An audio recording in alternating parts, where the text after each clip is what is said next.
छत्रपती शाहू महाराजांनी 109 वर्षापूर्वी बांधलेले नाट्यगृह अशा रीतीनं जळून खाक होईल हे कधी आम्हाला स्वप्नातही वाटलं होतं. फारच हृदयद्रावक करणारा चटका देणारा हा प्रसंग असं मी मानतो. आणि म्हणून आता अशाच पद्धतीनं आम्ही सर्व लोकप्रतिनिधी हे नाट्यगृह उभं करणं किंवा ह्याच्यापेक्षा किंवा चांगलं उभं करणं हे आमच्यासमोरचं आव्हान आहे आणि ते आम्ही पार करू. फारच दुर्दैवी घटना घडलेली आहे. काल रात्री अचानकपणानं शॉर्ट सर्किटमुळं पेट झाला असं कळालं आणि त्यावेळा मी महालक्ष्मी रेल्वेमध्ये होतो आणि फारच अस्वस्थता वाढली आणि मी ते सोशल मीडियावर सुद्धा पाहत होतो आणि तात्काळ उतरल्यानंतर या ठिकाणी येण्याचा निर्णय मी घेतला आणि पाहिल्यानंतर अतिशय मन सुन्न झालेलं आहे.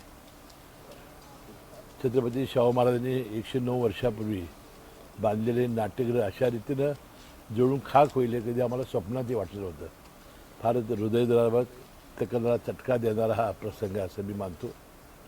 आणि म्हणून आता अशाच पद्धतीनं आम्ही सर्व लोकप्रतिनिधी हे नाट्यगृह उभं करणं किंवा ह्याच्यापेक्षा किंवा चांगलं उभं करणं हे आमच्यासमोरचं आव्हान आहे आणि ते आम्ही पार करू.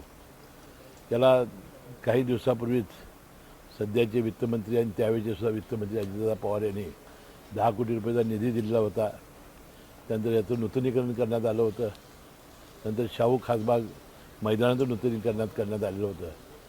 कारण ज्यावेळा शाहू महाराज हे युरोपला रोमला गेले होते त्यावेळी त्यांनी हे अशा प्रकारचं नाट्यगृह पाहिलं होतं, अशा प्रकारचं ॲम्पी थिएटर पाहिलं होतं आणि शाहू खासबाग मैदान आणि केशवराव भोसले नाट्यगृह उभारण्याची त्यांची त्यावेळा कल्पना होती. ह्याला पहिल्यांदा पॅलेस थिएटर म्हटलं जायचं. त्यानंतर केशवराव भोसलेंचं नाव त्याला दिलं गेलं. आज केशवराव भोसलेंची जयंती आणि दुर्दैवानं त्या पूर्वसंध्येला व्हावं हा एक हृदयाला चटका लावणारी गोष्ट आहे. पहिलं कारण ते प्राथमिक तर ते शॉर्ट सर्किटमुळं मागची जी बाजू जनरेटरची होती तिथून ते सुरू झालं आणि त्याचा भडका उडाला. त्याची चौकशी आम्ही करू.